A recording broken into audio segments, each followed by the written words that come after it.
এটা হচ্ছে সাফা পাহাড়। সম্মানীয় দর্শকবৃন্দ, আজ আমি আপনাদেরকে জমজম কূপের সৃষ্টি কিভাবে হয়েছিল, কোন জায়গায় হয়েছিল এবং কিভাবে সাফা মারওয়া সাই করতে হয় সম্পূর্ণ নিজে ঘুরে ঘুরে দেখাবো বিস্তারিত। তাই সবাইকে অনুরোধ করব, ভিডিওটি শেষ পর্যন্ত দেখলে অনেক কিছু দেখতে পারবেন, জানতে পারবেন। পৃথিবীতে এমন কিছু নিদর্শন রয়েছে যেগুলোর পেছনের কাহিনী মানবজাতির জন্য শিক্ষা, বিস্ময় ও ইমানের এক অসাধারণ উৎস।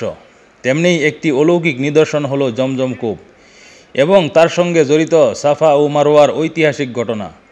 যারা মক্কায় হজ কিংবা উমরাহ পালন করেছেন তারা জানেন এই স্থান কতটা পবিত্র ও রহস্যময়, কিন্তু এর পেছনের সত্য ঘটনা জানলে যে কেউ অভিভূত হয়ে পড়বেন।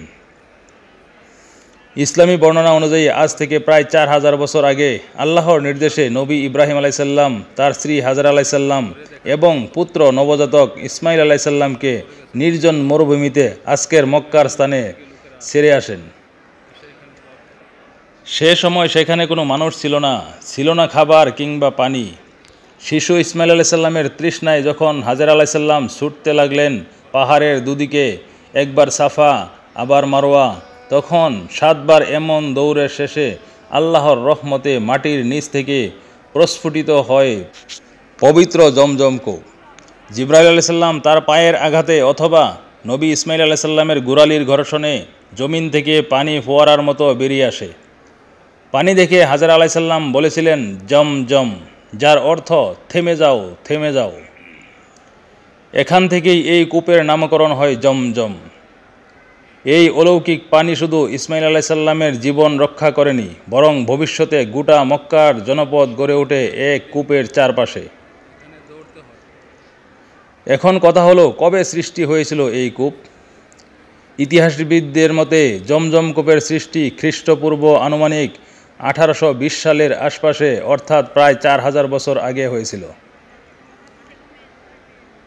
সময় পেরিয়ে যায়, নবী ইসমাইল আলাইসাল্লামের বংশধররা কুরাইশ গোত্রে রূপ নেয়, কিন্তু এক সময় জমজম কূপ মাটি চাপা পড়ে যায় এবং লোক চক্ষুর আড়ালে চলে যায়। এরপর বহু বছর এটি হারিয়েছিল। তবে কূপটি পুনরায় আবিষ্কারের গৌরব অর্জন করেন রাসূলুল্লাহ সাল্লাল্লাহু আলাইহি সাল্লামের পিতা হযরত আব্দুল মুত্তালিব। তিনি এক রাতে স্বপ্নে পান পুরনো জমজম কূপের অবস্থান খুঁজে। তিনি কুরাইশদের আপত্তি উপেক্ষা করে খনন শুরু করেন এবং অবশেষে আবার জমজম কূপের পানি পৃথিবীর বুকে প্রবাহিত হয়। এই খননের সময় আব্দুল মুত্তালিব পবিত্র নিদর্শন ও বহু প্রাচীন ধন সম্পদও পান, যা আরও প্রমাণ করে এই কূপের ঐতিহাসিক গুরুত্ব। হজ ও উমরাহ পালনের সময় সাফা ও মারওয়ার মাঝে 7 বার দৌড়ানো সাই করা হয়।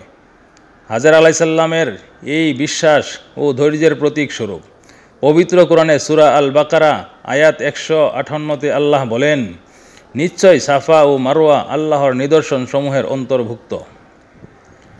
এটি আমাদের শেখায়, আল্লাহর উপর পূর্ণ ভরসা রেখে চেষ্টা করলে নির্জন মরুভূমিতেও জীবন গড়ে ওঠে।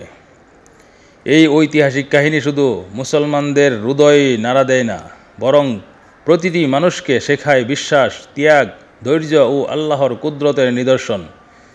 জমজম কূপ আজও প্রবাহমান, প্রতিদিন হাজারো মানুষ তা পান করে আর মনে মনে ভাবে হাজার আলাইসাল্লামের সেই অবিস্মরণীয় আত্মত্যাগের কথা। আল্লাহ পাক আমাদের সবাইকে এই জমজম কূপের পানি পান করার এবং সাফা মারওয়া সাই করার তৌফিক দান করুন, আমিন। আমার আজকের প্রশ্নটি হলো, জমজম শব্দের অর্থ কী? তাই দেরি না করে সঠিক উত্তরটি কমেন্টের মাধ্যমে জানান এবং ফুলের ভালোবাসা জিতে নিন।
সামনে হচ্ছে মারোয়া পাহাড়।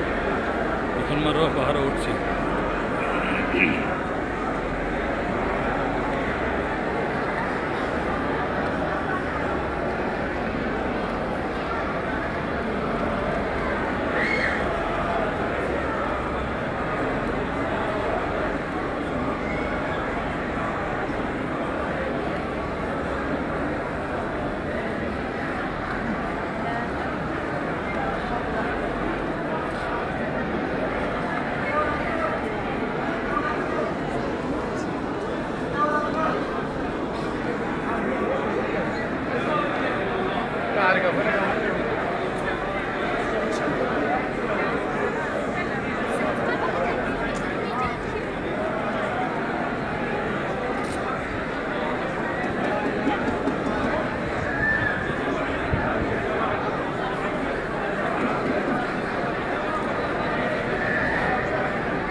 Sonra yapsın olur mu?